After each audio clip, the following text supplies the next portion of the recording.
Nursing and physician shortages, disconnected silos, poor patient outcomes. The American healthcare system has always had its fair share of hurdles to clear.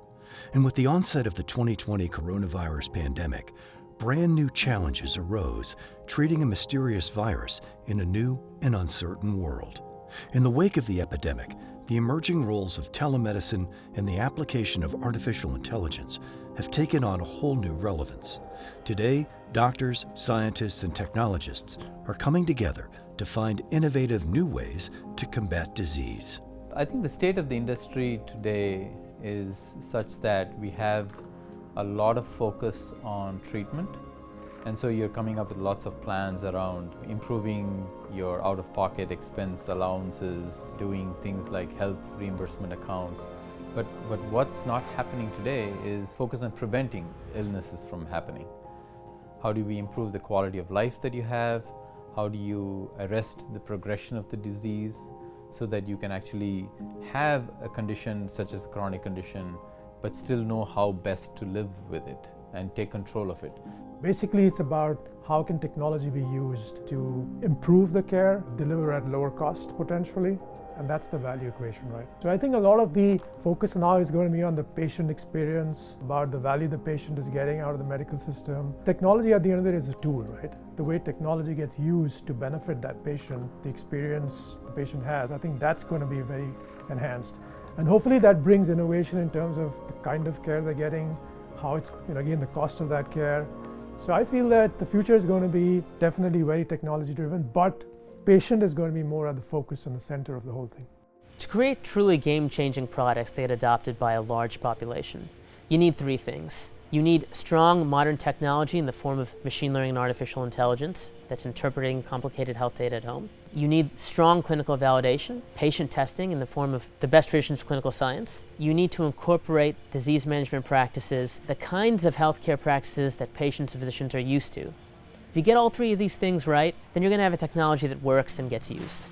With the onset of COVID, it changed things overnight. Being able to have a device at home where I can follow their peak flow or their forced expiratory volume in 1 second really makes night and day difference for their care. And then it adds into algorithms, it adds into what I know as a physician, but be able to get a step ahead. I really can't have them come in and infect my staff. If we can, we try and keep them at home though, where they feel more comfortable. But I need a complete set of signs and knowledge of their own history and how disease is projecting.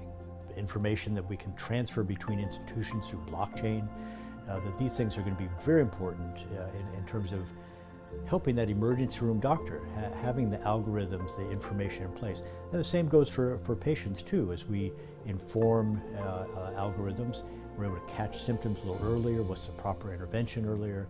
So I really see that artificial intelligence is going to make a big difference for patients, parents, professionals. I think we're in the future now. So there's some real advantages to telemedicine that I think are going to persist as long as they're paid for. Our team and our colleagues had been working on remote care of cardiovascular and pulmonary diseases in particular for several decades between all the members. But when COVID hit, this urgent need for solutions that detected and managed and handled a high-risk COVID infection became super apparent. There's approximately $3.6 trillion in healthcare spending in the United States, okay? And hundreds of billions in institutional spending as well as in individual healthcare is specifically on what we call avoidable healthcare utilization or exacerbations of illness that, if caught sometimes a matter of hours, earlier, and sometimes a matter of days, would essentially eliminate all of this spending.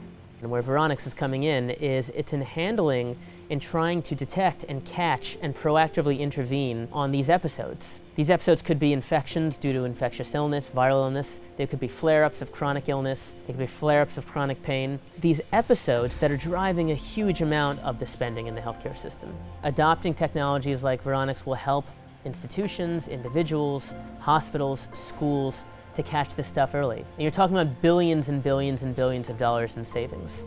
You think about the patient experience today, everybody you see has a mobile phone. Everybody that you know is probably using all these conversational AI interfaces. The new normal is one where the patient is able to find things before they go wrong and address them, right?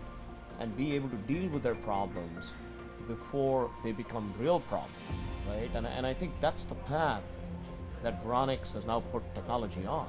It's to be able to enable that. And with this API-based approach, your user interface to the patient can be dramatically improved, whether it's via conversational AI or a mobile app or a web app. We make those things very, very easy with an API-based approach.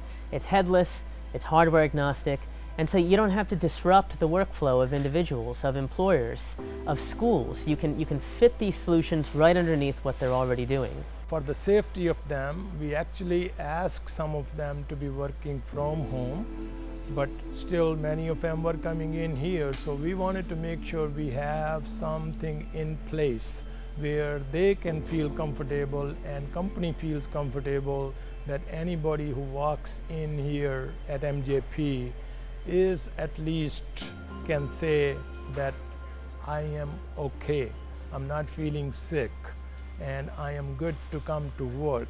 So we were looking for some programs, so we found Vironix. So Vironix has helped us. We provided oximeters, we provided thermometers to everyone. Putting these models in patients' hands and collecting feedback from them is really important to actually create an algorithm that is beneficial. And the reason we've selected our APIs as the approach is because it makes it so that it seamlessly and universally integrates with existing technologies, new technologies, and different types of devices, software. It's truly universal, very modular and customizable, and allows the creation of very unique and different products, all making use of the sophisticated intelligence that we've put together. Initially, we had sort of this hybrid format where patients would actually come in and we'd be able to demonstrate how to use certain devices or certain technologies. We can monitor exactly what's going on with them, and they can monitor what's going on with them as well. And if we see that there's some sort of issue or obstacle, then we just intervene, and most of the time, once patients get a hang of it, we don't even have to intervene anymore. The future looks bright if we keep kind of improving on everything, and patients can kind of manage on their own, and we could just intervene whenever something's actually going wrong and they need to come and see us. Vironix has helped us. We provided oximeters, we provided thermometers to everyone to take it to home and test yourself before you come to work every day. Just make sure that if you're not feeling well, or if the apps tells you to work from home, then just work from home. Once I was convinced that this is the right product for us, we ask all the staff members to do that. And they are happy to do it because they're not only protecting themselves, they are protecting others, and Vironix is helping them do that. So by being able to predict with things like the Vironix application and intervene early and prevent that horrible disruption, not only to their own lives, but to their daughters' lives or their sons' lives or their other children's lives, is of tremendous importance. Vironix, early detection and proactive disease management. To learn how Vironix can help you remotely monitor your healthcare by utilizing the best in clinical science, visit vironix.ai.